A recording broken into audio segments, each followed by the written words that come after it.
Hello विद्यार्थियों, आप सभी का मेरे इस YouTube चैनल में हार्दिक स्वागत है। विद्यार्थियों, आज की क्लास में हम संधि के बारे में विस्तृत चर्चा करेंगे। संधि किसे कहते हैं, संधि शब्द है वो किससे बना है। संधि शब्द है ये सम उपसर्ग पूर्वक धा धातु के साथ की प्रत्यय लगने से ये संधि बना है। संधि शब्द है वो सम उपसर्ग धा धातु तथा की प्रत्यय लगने से संधि शब्द बना है। संधि का विद्यार्थियों अर्थ होता है जोड़ना या मिलाना, यानी किसको मिलाना होता है, दो वर्णों को मिलाना होता है, यानी दो वर्णों के मेल को क्या कहते हैं, संधि। यानी पाणिनीय शिक्षा के अनुसार, महर्षि पाणिनि के अनुसार संधि की परिभाषा है परः शनिकर्षः संहिता। परः शनिकर्ष संहिता। संहिता, संहिता का अर्थ होता है संधि, यानी संधि किसको कहते हैं, परः शनिकर्ष संहिता। परः यानी परस्पर, शनिकर्ष, शनिकर्ष यानी निकटता, किसकी निकटता, वर्णों की निकटता, यानी परस्पर दो या दो से अधिक वर्णों की निकटता को संधि कहते हैं। यानी दो या दो से अधिक वर्ण मिलने पर जो विकार लक्षित होता है उसको हम संधि के नाम से जानते हैं। यानी वर्ण संधानम, वर्ण संधानम संधि। संधि किसको कहते हैं, वर्णों के संधान को, वर्णों के मेल को, वर्णों के मेल को क्या कहते हैं, संधि कहते हैं। वर्ण संधानम संधि, यानी वर्णों के मेल को संधि कहते हैं। परः शनिकर्ष संहिता, यानी परस्पर वर्णों की निकटता को संधि कहते हैं। जैसे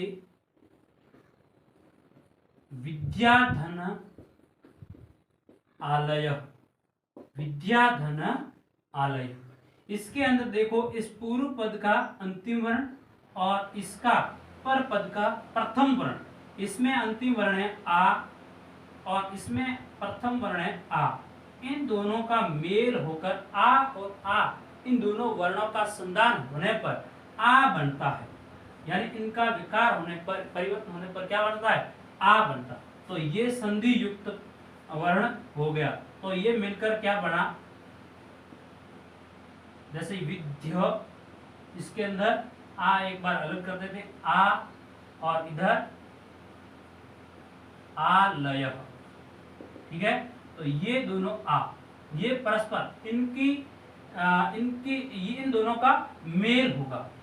तो विद्य, आ और आ मिलकर क्या बना, आ पीछे है लय, तो ये आ इसके अंदर जुड़ गया, क्या बन गया, विद्यालय। क्या बना, विद्यालय। यानी परस्पर मेल, दो वर्णों के परस्पर मेल को क्या कहते हैं, तो संधि कहते हैं। दो वर्णों के परस्पर मेल को संधि कहते हैं। अब हम देखेंगे विद्यार्थियों की संधि कितने प्रकार की होती है। मुख्यतः संधि तीन प्रकार की होती है। कुछ विद्वानों ने संधि का 5 प्रकार बताया है। तीन प्रकार की संधि, सबसे पहले स्वर यानी अच संधि, अच यानी स्वर संधि।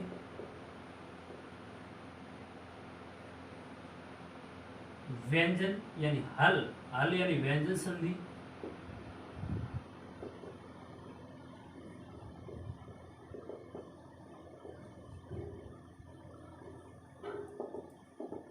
और तीसरी है विसर्ग संधि। मुख्य रूप से संधि के तीन ही प्रकार हैं, अच संधि, हल संधि और विसर्ग। और कुछ विद्वानों ने संधि के 5 प्रकार बताए हैं। तो चौथी संधि है प्रकृति भाव संधि,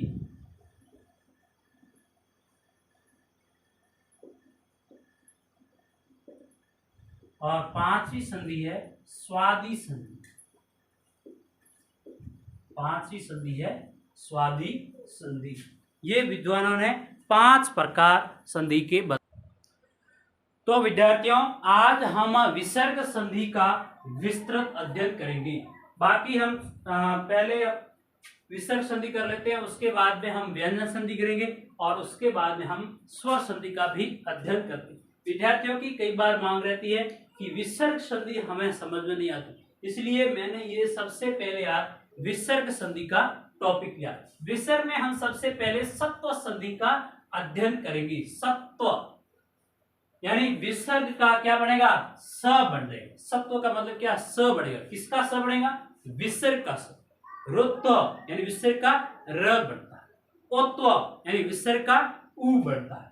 अब आपको देखना है इसका पहला सूत्र, सत्व संधि का पहला सूत्र क्या है, विसर्जनीयस्य स, यानी विसर्ग का, किसका, विसर्ग का, विसर्ग का क्या बन जाएगा, स बन जाएगा।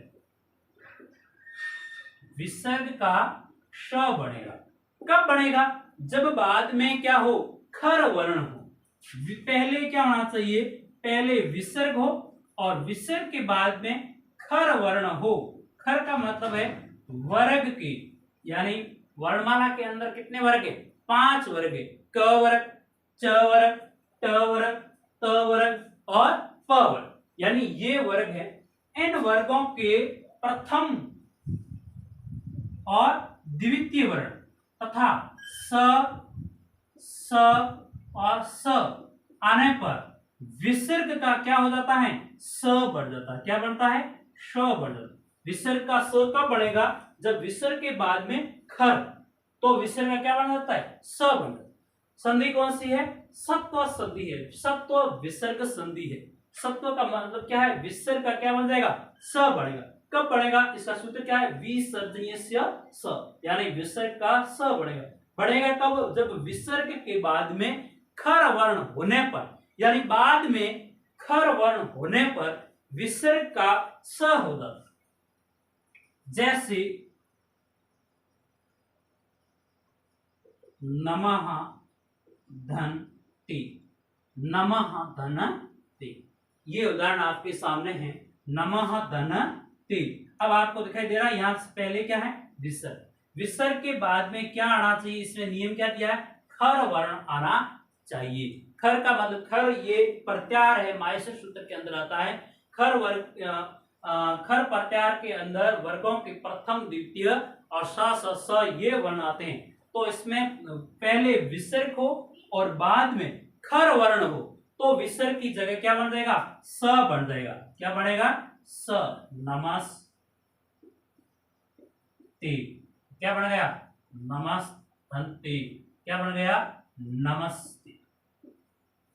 क्या बना, नमस्ते।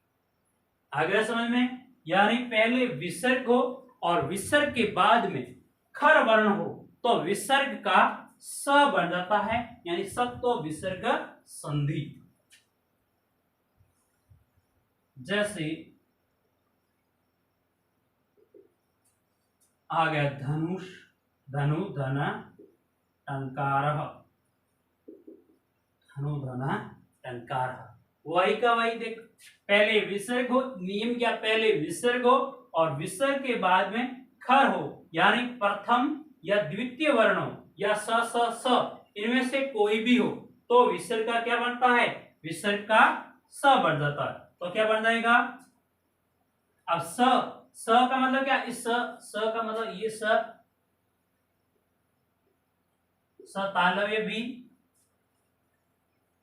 स मूर्धन्य भी और स दंत्य, इन तीनों में से कोई भी बनेगा। तो अपने को देखना है, जैसे ये त वर्ग का कौन से उच्चारण आता है, उच्चारण स्थान क्या त का, ऋतु लसाना दंता, यानी दंत्य वर्ण है। त है वो दंत्य वर्ण है, तो स भी कौन सा आएगा, दंत्य। ये देखो, ये ट मूर्धन्य है, तो स भी कौन सा आएगा, मूर्धन्य। ऐसे आएगा। तो क्या हो गया, धनु धन टंकार, तो क्या बन गया, धनुष टंकार। धनु धन टंकार, क्या बना, धनुष टंकार। जैसे आ गया राम धन च, तो क्या बना, अब देखो यह विसर्ग है, विसर्ग के बाद में खर वर्ण आया है, तो विसर्ग की जगह क्या कर देना है, स कर देना है। स यानी स तीनों में से कोई भी। अब देखो यहां पर कौन सा वर्ग गया है, च वर्ग गया है। च का उच्चारण स्थान क्या है, इच्चु यसानाम तालु, यानी तालव्य है तो स भी कौन सा आएगा, तालव्य स आएगा। तो क्या हो जाएगा, रामश्च, रामश्च, क्या बनेगा, रामश्च। जैसे आ गया,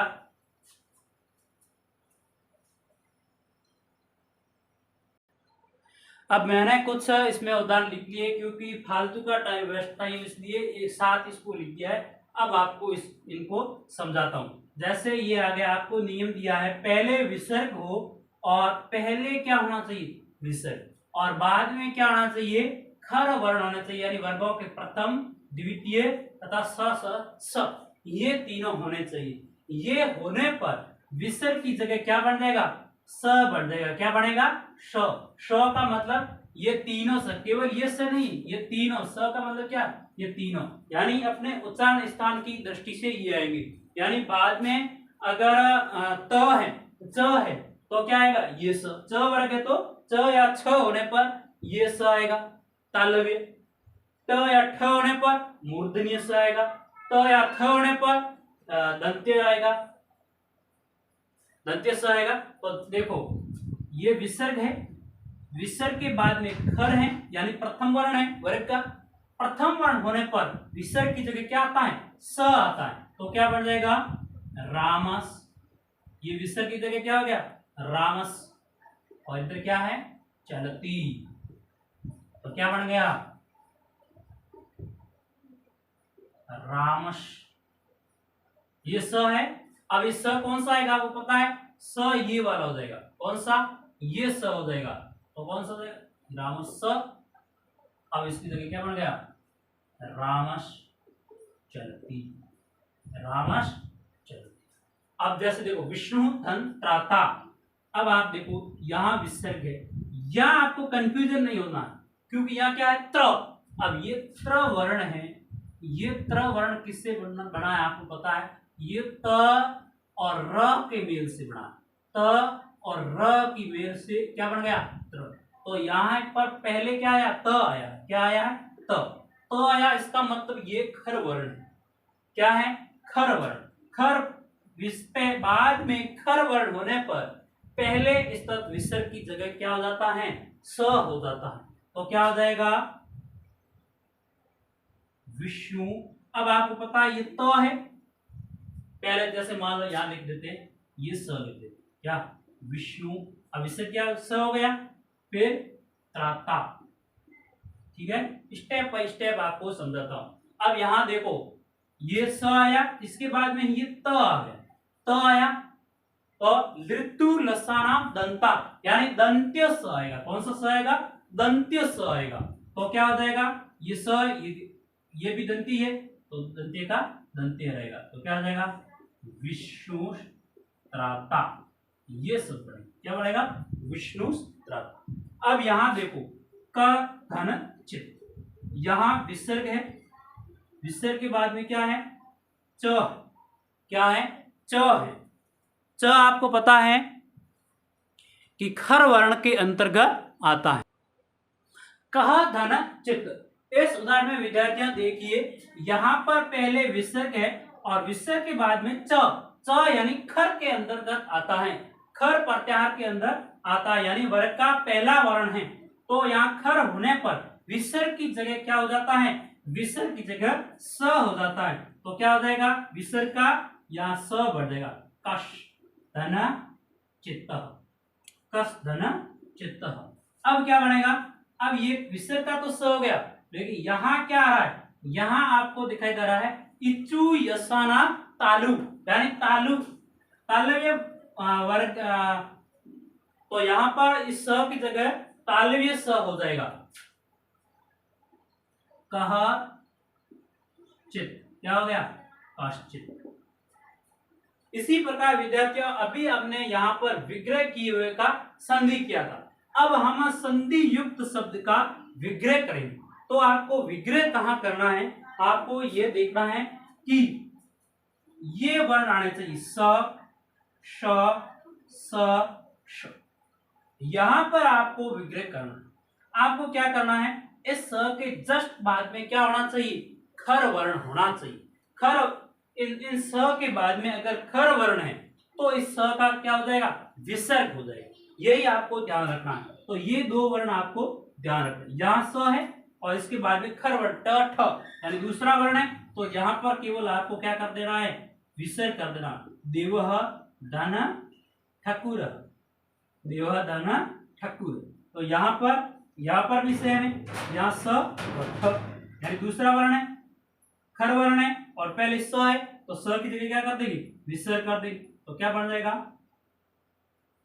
वृद्धः धन ठगति, वृद्धः धन ठगति।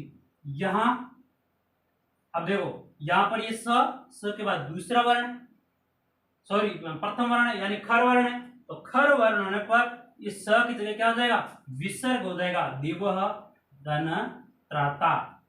अब यहां देखो निहि, अब ये दूसरा वर्ण खर वर्ण हो गया, तो इस स की जगह क्या आ जाएगा, विसर्ग आ जाएगा। निहि धन छल, क्या हो गया, निहि धन छल। अब विद्यार्थियों हम इसके अंतर्गत सत्व विसर्ग संधि के अंदर दूसरा सूत्र पढ़ते हैं, वासरी।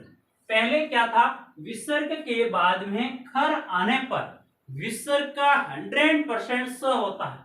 क्या होता है, विसर्ग का किसी भी हाथ में स करना होता है। लेकिन इसमें अब दूसरा नियम ये वार्तिक है कात्यायन का, उसने दिया है कि विसर्ग के बाद में सर होने पर विसर्ग की जगह स विकल्प से होता है। यानी हम विसर्ग को जगह स करें या विसर्ग को विसर्ग रहने दें तो भी सही होता है। जैसे आ गया हारी धन सेते।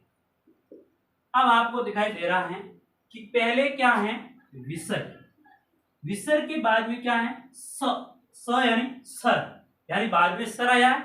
सर आने पर विसर्ग की जगह हम विसर्ग ही रहने दें या विसर्ग की जगह हम स करें, दोनों चलेगा।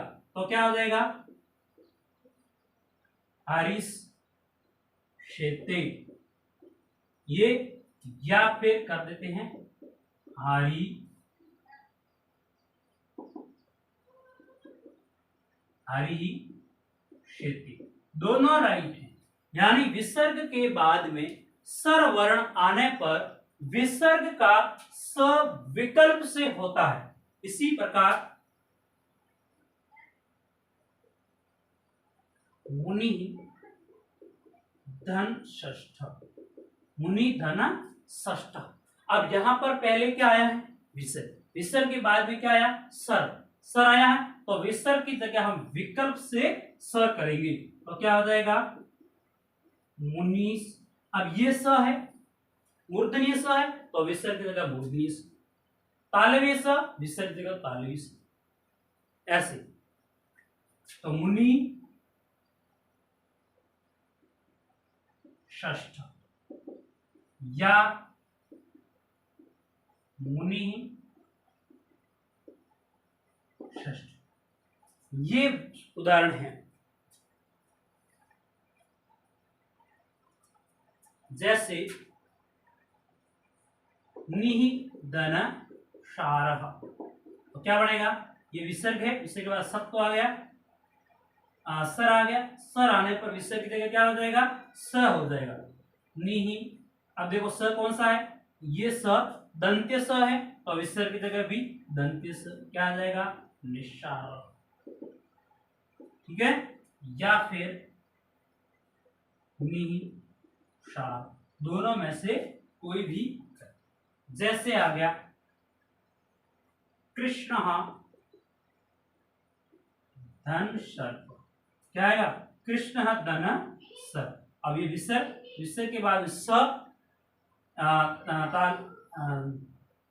दंत्य स आया है, दंत्य स आने पर विसर्ग की जगह भी क्या आ जाएगा, दंत्य स हो जाएगा। तो क्या आ जाएगा, कृष्ण सर्प, कृष्ण सर्प, या फिर क्या करेंगे, कृष्ण सर्प, दोनों में से कोई भी करो, दोनों राइट होगा। यानी नियम क्या है, वासरी, यानी बाद में सर होने पर विसर्ग की जगह स विकल्प से होगा। तो विद्यार्थियों ये हमारी सत्व विसर्ग संधि थी। सत्व, सत्व का मतलब ही क्या है? विसर्ग का क्या बढ़ेगा? स बढ़ेगा। इसमें केवल स ये नहीं है, विसर्ग का स तो ये बढ़ेगा, लेकिन उन अपनी उच्चारण स्थान के अनुसार स का प्रयोग होगा।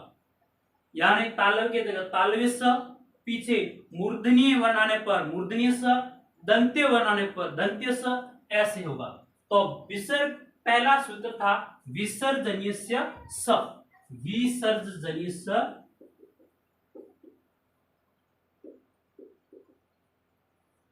स, यानी विसर्ग का क्या बढ़ेगा? श बढ़ेगा। कब बढ़ेगा? जब बाद में खर वर्ण होने पर, यानी बाद में खर वर्ण होने पर विसर्ग का स बढ़ेगा। इसी प्रकार वासरी, यानी बाद में सर वर्ण होने पर विसर्ग का विकल्प से स होता। तो विद्यार्थियों आज की क्लास में इतना ही। कल हम उत्त विसर्ग संधि पढ़ेंगे। आज के लिए बस इतना ही। विद्यार्थियों आपको ये वीडियो पसंद आया हो तो मेरे चैनल को सब्सक्राइब, लाइक और इस वीडियो को शेयर जरूर करना। धन्यवाद।